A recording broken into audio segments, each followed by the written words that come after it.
Nuclear chemistry के इस course के अंदर अभी तक आप लोग काफी कुछ पढ़ चुके हो। सबसे पहले आप लोगों ने न्यूक्लियस के साइज के बारे में पढ़ा और उसके बाद आप लोगों ने न्यूक्लियस के साइज की कुछ एप्लीकेशंस देखी थी। फिर आप लोगों ने पढ़ा कि आखिर मास डिफेक्ट क्या होता है, बाइंडिंग एनर्जी क्या होता है, N/P रेशियो क्या होता है, और उसके बाद आप लोग कुछ मॉडल्स को पढ़ रहे थे। अभी तक आप लोग पढ़ चुके हो लिक्विड ड्रॉप मॉडल को, शेल मॉडल को और फर्मी मॉडल को। फिर आप लोगों ने स्टार्ट किया था न्यूक्लियर रिएक्शंस को, और न्यूक्लियर रिएक्शंस के अंदर आप लोग अभी तक कुछ बेसिक टाइप पढ़ चुके हो, लेकिन उसको बीच में रोक कर हम लोगों ने बीच में स्टार्ट कर दिया था थ्रेशोल्ड एनर्जी कंसेप्ट को। कंसेप्ट हमारा पूरा हो चुका है। उसके रिलेटेड हम लोग क्वेश्चन भी कर चुके थे प्रीवियसली, आपसे पूछे गए थे CSIR नेट के अंदर, गेट के अंदर, IIT-JAM के अंदर। आज हम लोग वापस से अपने न्यूक्लियर रिएक्शंस को स्टार्ट करेंगे। कुछ बेसिक टाइप्स आपके बच गए हैं, उनको स्टार्ट करेंगे और उसके बाद इंट्रोड्यूस करेंगे फ्यूजन और फ्यूजन को। तो स्टार्ट करते हैं आज के इस लेक्चर को।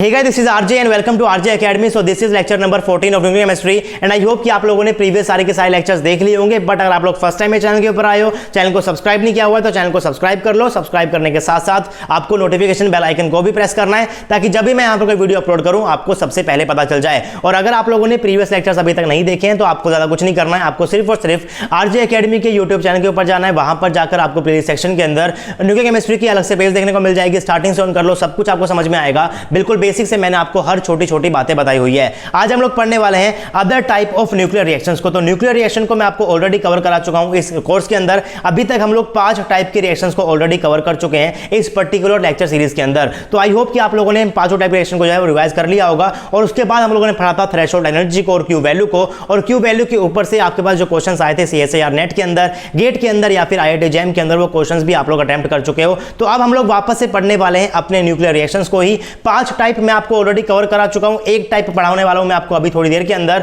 तो आपको यहां पर जो मैंने यहां पर लिखी हुई है 6 टाइप, आपको इनको एक साथ नोट्स के अंदर लिखना है और आपको इनको एक साथ ही याद करना है। इन 6 टाइप के बारे में पढ़ने वाले हैं। कुछ स्पेशल टाइप भी जिसके यहां पास आती है फ्यूजन रिएक्शन, फिजन रिएक्शन, आपके पास वहां पर इवेपोरेशन भी होता है, स्पेलेशन भी होता है और स्ट्रिपिंग भी होता है। तो स्पेशल रिएक्शन हम लोग पढ़ने वाले हैं अलग से, और आपके पास ये क्या होते हैं, कुछ जनरल रिएक्शन होते हैं, इनको हम पढ़ने वाले हैं अलग से। 5 मैं आपको ऑलरेडी कवर करा चुका हूं, एक पढ़ाने वाला हूं, मैंने यहां पर लिखी हुई है फोटो न्यूक्लियर। तो स्टार्ट करते हैं हम लोग अपने आज के लेक्चर को। मैंने यहां पर लिखा हुआ है हेडिंग भी, that other type of nuclear reaction में पढ़ने वाले इसके अंदर फोटो न्यूक्लियर रिएक्शन को। तो nuclear reaction induced by X-ray और gamma ray photon of high energy greater than 10 mega electron volt are referred as photo nuclear reactions. तो photo nuclear reaction वो रिएक्शन होती है जिसके अंदर आपके पास जो प्रोजेक्टाइल होता है वो जनरली आपके पास एक फोटोन होता है, एक्स-रे का या फिर गामा रे का। मैंने वो चीज यहां पर लिखी हुई है, that nuclear reaction induced by X-ray और gamma ray photon of high energy greater than 10 mega electron volt are referred as photo nuclear reaction. Gamma photon act as a projectile and ejectile में भी different type of particle.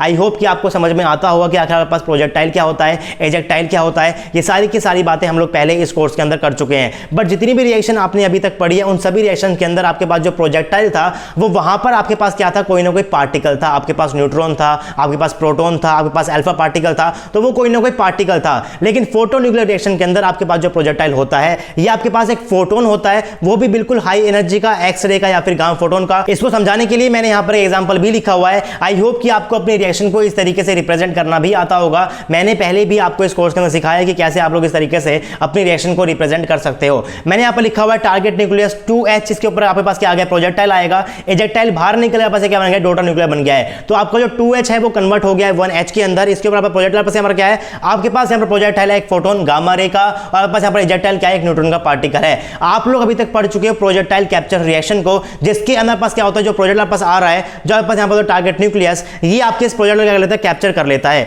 तो आप लोग अभी तक इस type की रिएक्शन को पढ़ चुके हैं। आप लोग 1H के अंदर N गामा 2H आपके पास जो प्रोजेक्टाइल था कैप्चर कर लेगा, गामा हो जाएगी, बाहर की तरफ रिलीज हो जाएगी। आप लोग इस टाइप की रिएक्शन को ऑलरेडी कवर कर चुके हैं प्रोजेक्ट कैप्चर को। ये आपके पास क्या होती है, बिल्कुल इसका रिवर्स ही आपको दिख रहा होता है। आपके पास यहां पर क्या था, आपके पास यहां पर क्या, N को कैप्चर किया है, गामा बाहर निकल गया। यहां पास क्या होने वाला है, गामा पास क्या होगा, प्रोजेक्टाइल होगा, पास यहां पर क्या निकल रहा है, बाहर पास निकल रहा है N। तो बेसिकली पास क्या होती है, इसकी रिवर्स ही होती है। लेकिन आपको इस तरीके से इसको याद नहीं करना है, बस रिप्रेजेंटेशन के अंदर आपके पास क्या दिख रही होती है कि ये इसकी रिवर्स होती है। बस फोटो निकल के होती है, अलग रिएक्शन होती है, और आप लोग प्रोजेक्ट कैप्चर को पहले पढ़ चुके हो। कुछ एग्जांपल मैंने यहां पर और भी लिखे हुए हैं, 31P gamma N 30P 25 mg gamma P 24 mg। तो आपके पास यहां पर जो इजेक्टाइल है, यहां पर N हो सकता है, यहां पास प्रोटॉन हो सकता है, और आपके पास यहां पर कोई और पार्टिकल भी निकल सकता है। कुछ एग्जांपल आप लोग याद करके चलोगे तो आप लोग उसको थ्योरेटिकली एक्सप्लेन भी कर पाओगे। बट आपके पास क्वेश्चंस क्या कैसे आने वाले हैं आपको वहां पर वो दे देगा कुछ अलग अलग, यहाँ पर एग्जांपल देगा, ऑप्शन नंबर ए दे देगा, ऑप्शन नंबर बी दे देगा, ऑप्शन नंबर सी दे देगा, और आपसे पूछ लेगा कि इसके अंदर से कौन सी रिएक्शन आपके पास प्रोजेक्टाइल कैप्चर है और कौन से आपके पास यहाँ पर क्या होने वाली है, फोटोकेमिकल रिएक्शन होने वाली है। तो इस टाइप से आपके पास क्वेश्चन आएंगे, तो आपको पहचानना है कि आपके पास कौन सी जो रिएक्शन है वो किस टाइप के अंदर आएगी। तो आई होप कि आपको 6 के 6 टाइप समझ में आ गए होंगे। अब हम लोग पढ़ने वाले हैं आगे कुछ स्पेशल न्यूक्लियर रिएक्शंस को। तो जितनी रिएक्शन लोगों ने अभी तक पढ़ी है, in all the previous reactions the product nuclei differ from the target nucleus only by few unit. आपके पास यहाँ पर ऊपर क्या है 2H है, आपके पास इससे क्या बन रहा है, पास 1H बन रहा है, आपके पास यहाँ पर क्या 31 पे क्या बन रहा है 30P बन रहा है, 25 में क्या बन रहा है 24 Mg बन रहा है। तो आपके पास जो टारगेट न्यूक्लियस है, आपके पास यहाँ पर डोटर न्यूक्लियस है, इसके अंदर जो डिफरेंस आपके पास यहाँ पर होने वाला क्या है, सिर्फ और सिर्फ आपके पास यहाँ पर 1 और 2 यूनिट का ही है। लेकिन अब जब रिएक्शन पढ़ने वाले उसमें डिफरेंस क्या हो जाएगा, थोड़ा सा ज्यादा हो जाएगा, जिसके अंदर आप लोग पढ़ते हो इवेपोरेशन को, स्पैलेशन को और स्ट्रिपिंग को।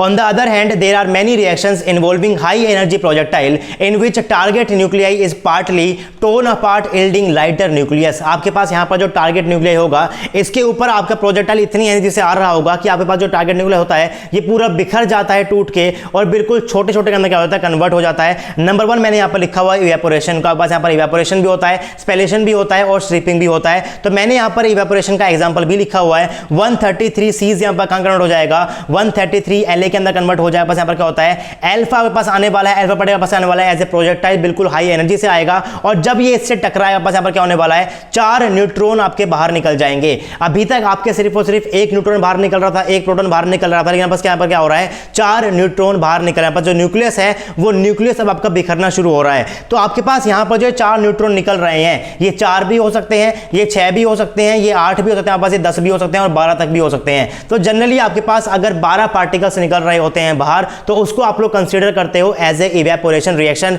इस तरीके से ही आपको क्लासिफिकेशन यहाँ पर करना है। स्पेशल न्यूक्लियर रिएक्शन यहाँ पर पढ़ रहे हो इवेपोरेशन रिएक्शन को, तो इवेपोरेशन रिएक्शन के अंदर आपका जो प्रोजेक्टाइल होता है वो बहुत एनर्जी से स्ट्राइक करने वाले, जब ये बहुत एनर्जी से स्ट्राइक करेगा तो उसके बाद आपका जो टारगेट न्यूक्लियस होता है ये बिल्कुल बिखर जाएगा, और आपके पास यहाँ पर 4 न्यूट्रॉन, 6 न्यूट्रॉन, 10 न्यूट्रॉन या फिर प्रोटॉन भी आपके पास यहाँ पर बाहर निकल सकते हैं। तो इस तरीके से आपके पास केमिकल रिएक्शंस होती है। इसको आप लोग केमिकल रिएक्शन की फॉर्म के अंदर भी दिखा सकते हैं। बस यहाँ पर क्या होने वाला है, 133 सीधे यहाँ पर क्या है, टारगेट न्यूक्लियस है, इसके ऊपर आपके पास क्या आने वाला है, प्रोजेक्टाइल आएगा। अल्फा पार्टिकल यहाँ पर लेकर आ रहा हूं मैं, 2 और 4 में यहाँ पर डोनेट कर दूंगा, बस यहाँ पर क्या बन जाएगा, La बन जाएगा। 130 यहाँ पर क्या निकल जाएंगे, 4 न्यूट्रॉन के पार्टिकल बाहर निकल जाएंगे, 4 0 1 आप लोग ड्रॉ कर दोगे। उसके बाद आप लोग बैलेंसिंग भी यहाँ पर कर सकते हैं, लिख सकते हैं 57 आएगा, बस क्या आने वाला है 55 आएगा। तो इस तरीके से आप लोग अपनी पूरी रिएक्शन को रिप्रेजेंट कर सकते हो, आपकी इवेपोरेशन रिएक्शन को। इस टाइप की रिएक्शन के अंदर आपके पास जो पार्टिकल आ रहा होता है, जो प्रोजेक्टाइल पास आ रहा होता है, वो आपके पास बहुत एनर्जी से आएगा। वो इतनी एनर्जी से आपके पास आने वाला है कि आपका जो न्यूक्लियस होता है उसके अंदर से 4 न्यूट्रॉन या फिर 4 प्रोटॉन या फिर 10 न्यूट्रॉन आपके बाहर निकल जाते हैं। एक एग्जांपल मैंने यहाँ पर और लिखा हुआ है, बिस्मत लिखा हुआ है 209, आपके पास यहाँ पर क्या आएगा, प्रोजेक्टाइल आएगा, इससे टकराए पास यहाँ पर क्या निकल जाएंगे, 12 न्यूट्रॉन बाहर निकल, बस क्या बन जाएगा, PO199 बन जाएगा। तो इसको मैं यहाँ पर केमिकल रिएक्शन से भी रिप्रेजेंट कर सकता हूं। मैंने यहाँ पर क्या लिखा हुआ है, लिखा हुआ है ड्यूट्रॉन को 1H2, ये बस क्या होता है, ड्यूट्रॉन का पार्टिकल होता है, ये इससे बस क्या बन जाएगा, यहाँ पर PO199 बन जाएगा। बस क्या होती है कि इवेपोरेशन रिएक्शन होती है, जिसके अंदर बस यहाँ पर क्या हो रहा है, 12 न्यूट्रॉन के पार्टिकल एज ए एजेटाइल बाहर की तरफ निकल रहे हैं। पर जब आपके पास इतने इतने पार्टिकल बाहर निकलेंगे तो उस केस में होगा क्या कि आपके पास यहाँ पर जो टारगेट न्यूक्लियाई है, इसका जो एटॉमिक नंबर होता है ये आपके पास क्या हो जाएगा, ज्यादा यूनिट से क्या हो जाएगा, कम हो जाएगा। यहाँ क्या हो गया है, 10 यूनिट क्या हो गया, यहाँ पर कम हो गया। आपके पास पहले क्या था 209, बस क्या बन गया, बाद में 199 बन गया। बस यहाँ पर क्या हो गया है, 10 यूनिट से आपका जो ए है वो क्या हो गया है, डिक्रीज हो गया है। तो पहले आप लोग जो रिएक्शन में क्या हो रहा था, सिर्फ और सिर्फ 1 यूनिट से 2 यूनिट से क्या हो रहा था, कम हो रहा था। यहाँ पर क्या हो रहा है, 10 यूनिट से कम हो रहा है। अब नेक्स्ट मैंने यहाँ पर लिखा हुआ है स्पेलेशन रिएक्शन। यह पास रिएक्शन ऐसी रिएक्शन होती है जिसके अंदर आपके पास जो ये डिफरेंस होता है, बस क्या हो जाएगा, यहाँ पर 10 यूनिट से क्या हो जाएगा, ज्यादा हो जाएगा। वो कितना ज्यादा, 10 से लेकर 20 तक हो सकता है। मैंने यहाँ पर लिखा हुआ है, it differs from evaporation reaction in degree as it is a violent reaction in which a target is bombarded by very high energy particle. Product nuclei differ largely about 10 to 20 units from the target nuclei. तो आपकी जो स्पेलेशन reaction होती है वो evaporation से सिर्फ इसलिए differ करती है कि आपके पास यहाँ पर जो डॉटर न्यूक्लियाई बनने वाला है, इसके आपके पास जो होती है ए वैल्यू, ये लगभग 10 से लेकर 20 तक डिक्रीज हो जाती है। तो ये आपके पास डिफरेंस पूछा जा चुका है गेट एग्जाम के अंदर, और इसके ऊपर से आपका डायरेक्ट स्टेटमेंट में क्वेश्चन आता है आपके CSIR नेट के अंदर। तो इसको आप लोग प्लीज याद रखना, बस क्या हो जाएगी, यहाँ पर इंपॉर्टेंट पॉइंट हो जाएगा। अब नेक्स्ट मैंने यहाँ पर लिखा हुआ है that it differs from the fusion reaction on the basis of energy requirement bye the projectile. आप लोगों ने अभी तक फ्यूजन को और फिजन को नहीं पढ़ा है, बट आपको आई होप कि इतना पता होगा कि फ्यूजन के पास क्या होता है, 2 छोटे न्यूक्लियस क्या हो जाएंगे, कम क्या बन जाता है, बड़ा न्यूक्लियस बन जाता है। लेकिन फिजन में क्या होने वाला है, आपका एक बड़ा न्यूक्लियस छोटे क्या हो जाएगा, डिवाइड हो जाता है। तो ये बातें आपको पता होंगी, लेकिन आप लोग यहाँ पर अभी तक पढ़ चुके हो। इवेपोरेशन को भी आप लोग अभी तक इस रिएक्शन को पढ़ चुके हैं। यहाँ पढ़ रहे थे कि आपके पास यहाँ पर क्या होने वाला है, आपको जो बिस्मथ है क्या हो जाएगा, इसके अंदर कन्वर्ट हो जाएगा। तो बेसिकली यहां पर भी क्या हो रहा है, यहां पर भी आपके पास एक बड़ा न्यूक्लियस है, वो क्या हो रहा है, छोटे के अंदर कन्वर्ट हो रहा है। और यही कुछ चीजें आपको फिजन के अंदर भी देखने को मिलने वाली है। और बेसिकली आपके पास स्पेलेशन के अंदर भी यही होता है। और इन दोनों में डिफरेंस क्या होता है, इवेपोरेशन के अंदर स्पेलेशन में डिफरेंस क्या होता है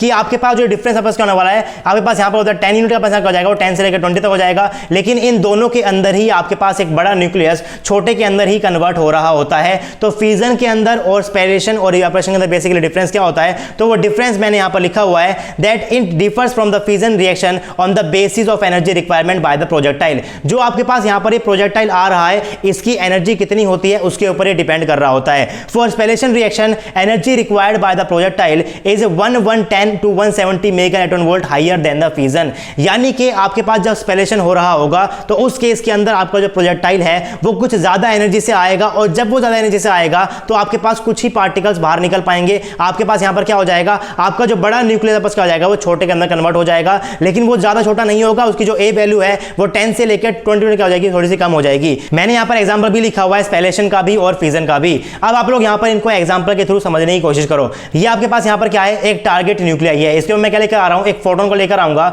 और इस फोटोन के पास क्या है, बहुत ज्यादा एनर्जी है। जब ये फोटोन इससे टकराएगा तो इस कॉपर के एटम के बिल्कुल अंदर तक पेनिट्रेट करेगा, और अंदर तक पेनिट्रेट करने के बाद यहां पर जो न्यूक्लियस है उसके बिल्कुल छोटे छोटे उसके पार्ट के अंदर तोड़ देगा। यानी कि बिल्कुल अंदर जाकर वो एक न्यूट्रॉन को बाहर निकाल देगा, 4-6 हीलियम एटम को बाहर निकाल देगा, और उसके बाद क्या निकाल देगा, इस न्यूक्लियस को यहां से बाहर निकाल देगा। यानी कि आपके पास जो यहां पर न्यूक्लियस होगा, इसमें क्या होगा, प्रोटॉन भी होगा, क्या होगा, न्यूट्रॉन को भी होगा। तो बेसिकली क्या कर देगा, इनको बिल्कुल छोटे छोटे पार्ट के अंदर बिखेर देगा, बिल्कुल इतने क्या कर देगा, बिखेर देगा। यानी कि क्या कर देगा, आपको जो न्यूक्लियस है उनको बिल्कुल तोड़ना पार्ट कर देगा, बिल्कुल छोटे छोटे हिस्सों में क्या कर देगा, बाहर निकाल देगा। लेकिन फिजन में क्या होने वाला है, अगर आपका यही प्रोटॉन इससे टकराएगा लेकिन उसके अंदर थोड़ी सी कम होगी, तो उसके इसमें क्या होने वाला है कि वो इस न्यूक्लियस को बिल्कुल छोटे से अंदर बांट नहीं करेगा, बल्कि आपके पास जो यहां पर ये न्यूक्लियस होने वाला है इसको जनरली वो क्या कर देगा, सिर्फ और सिर्फ 2 ही टुकड़ों के अंदर ब्रेक करेगा। और जब ये इसको 2 टुकड़ों के अंदर ब्रेक करेगा तो आपके पास यहां पर जो बनने वाला है प्रोडक्ट न्यूक्लियर पास क्या हो जाएंगे, दोनों थोड़े बड़े हो जाएंगे। पास क्या है, क्लोरीन, पास क्या है, एल्यूमिनियम है।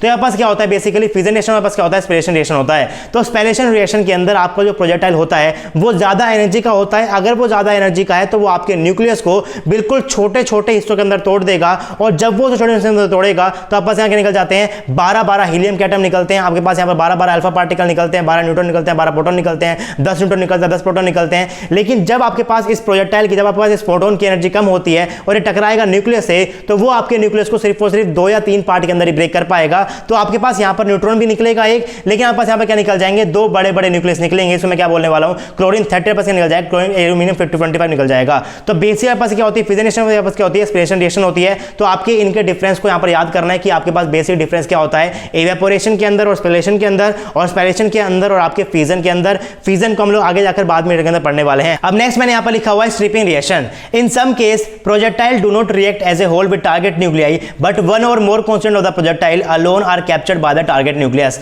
अब कभी कभी ऐसा होता है कि आपके पास जो प्रोजेक्टाइल होता है उसके अंदर भी आपके पास न्यूट्रॉन और प्रोटॉन हो सकते हैं। जैसे कि मैंने यहाँ पर एग्जांपल भी लिखा हुआ है कि अगर आप लोग यहाँ पर कॉपर 63 के ऊपर अपने न्यूट्रॉन पार्टिकल को लेकर आओगे एज ए प्रोजेक्टाइल और इसे स्ट्राइक कराओगे, तो आपके न्यूट्रॉन के अंदर आपके पास क्या होता है, एक प्रोटॉन होने वाले पास क्या हो जाएगा, यहाँ पर न्यूट्रॉन हो जाएगा। तो कभी कभी ऐसा होता है कि आपके पास यहाँ पर जो सिर्फ और सिर्फ न्यूट्रॉन है, सिर्फ ये न्यूट्रॉन क्या कर रहा होगा, आपके इस टारगेट न्यूक्लियस से इंटरेक्ट कर रहा होगा, आपका एक कंप्लीट न्यूट्रॉन इससे इंटरेक्ट नहीं करेगा, और जो प्रोटॉन मैंने यहाँ पर बनाया हुआ है क्या रहेगा, एज इट इज आपके पास यहाँ पर बाहर निकल जाएगा। तो बेसिकली आपके पास जो स्ट्रिपिंग रिएक्शन होती है, इसमें क्या होता है कि आपके पास जो प्रोजेक्टाइल है ये एज ए होल आपके पास इससे रिएक्ट नहीं करने वाला है। इसका जो आपके पास कोई एक सिंगल कांस्टेंट होगा, आपके पास यहाँ पर क्या न्यूट्रॉन है, सिर्फ और सिर्फ यही इससे यहाँ पर रिएक्ट करेगा, पास यहाँ पर क्या बन जाएगा, प्रोडक्ट बन जाएगा, पास क्या हो जाएगा, एज इट इज आपके पास यहाँ पर बाहर निकल जाएगा एज ए इजेक्टाइल। तो आपको ये भी समझना पड़ेगा कि आपके पास किस टाइप की रिएक्शन कौन सी हो रही है। तो कभी कभी एग्जाम के अंदर वो क्या देने वाला है, आपको वो डायरेक्टली ऐसे रिएक्शन लिख कर देगा, आपसे क्या पूछेगा कि ये जो मैंने रिएक्शन ऊपर लिखी हुई है आपके पास किस टाइप की रिएक्शन है, और इस रिएक्शन का वो आपसे नाम भी पूछा था। मैंने यहाँ पर नाम लिखा हुआ है ओपनहेमर फिलिप्स प्रोसेस। तो आप लोग इस प्रोसेस को भी याद रखना कि आपसे कभी कभी क्या हो सकता है, वो मैच द फॉलोइंग के अंदर आपको वो नाम भी दे सकता है, तो आपको यहाँ पर नाम भी याद करना है। तो जितनी भी टाइप मैंने आपको बताई वो सारी आपको टाइप याद करनी है। 6 टाइप मैंने बताई थी पहले, और उसके बाद मैंने बताइए इवेपोरेशन क्या होता है, स्पेलेशन क्या होता है, स्ट्रिपिंग क्या होता है। उसके बाद नेक्स्ट हम लोग क्या पढ़ने वाले हैं, फ्यूजन एंड फिजन को ही पढ़ने वाले हैं। यहाँ पर क्या होने वाला है, नेक्स्ट टॉपिक होने वाला है। इसके ऊपर से आपस क्या होता है, बहुत सारे क्वेश्चन आते हैं IIT-JAM के अंदर भी, CSIR NET के अंदर भी, आपको गेट एग्जाम के अंदर भी। तो यहाँ पर क्या होने वाला है, बहुत इंपॉर्टेंट टॉपिक होने वाला है। क्या होगा, लास्ट टॉपिक होगा आपकी न्यूक्लियर रिएक्शंस का। उसमें हम लोग क्या स्टार्ट करने वाले हैं, डीके काइनेटिक्स स्टार्ट करेंगे, जिसके अंदर आपके केमिकल काइनेटिक्स का बहुत ज्यादा यूज होने वाला है। तो अगर आपको केमिकल काइनेटिक्स आती है तो आप लोग आगे के लेक्चर्स ऑलरेडी कर लोगे, बस आप लोग फिजन और फ्यूजन को पढ़ लेना, क्योंकि इसके ऊपर क्या आने वाला है, अच्छा से क्वेश्चन आते हैं, तो आप लोग इसको भी नेक्स्ट लेक्चर में कवर कर लेना। सो आई होप कि आपको आज ये लेक्चर पसंद आया होगा, आपको वीडियो समझ में आ गई होगी। अगर आपको लेक्चर पसंद आए, वीडियो आपको समझ में आई, तो वीडियो को लाइक कर सकते हो। चैनल के ऊपर नए हो, सब्सक्राइब नहीं किया हो, चैनल को सब्सक्राइब कर लो। सब्सक्राइब करने के साथ साथ आपको नोटिफिकेशन बेल आइकन को भी प्रेस करना है। और कोई भी कमेंट आप लोग नीचे छोड़ सकते हो, कोई भी डाउट है आप नीचे कमेंट बॉक्स के अंदर कमेंट कर सकते हो। अगर आपको मेरा काम पसंद है, आप लोग आरजे एकेडमी की फाइनेंशियल हेल्प भी कर सकते हो, आप लोग गूगल पे कर सकते हो, फोन पे कर सकते हो, या फिर हमें पेटीएम कर सकते हो। नंबर आपकी स्क्रीन के ऊपर है 9053519385। और साथ में आप लोग अपने दोस्तों के साथ वीडियोस को शेयर भी कर सकते हो। आपसे मिलूंगा मैं नेक्स्ट वीडियो में, तब तक के लिए पढ़ते रहिए, पढ़ाते रहिए, खुश रहिए। Thank you very much.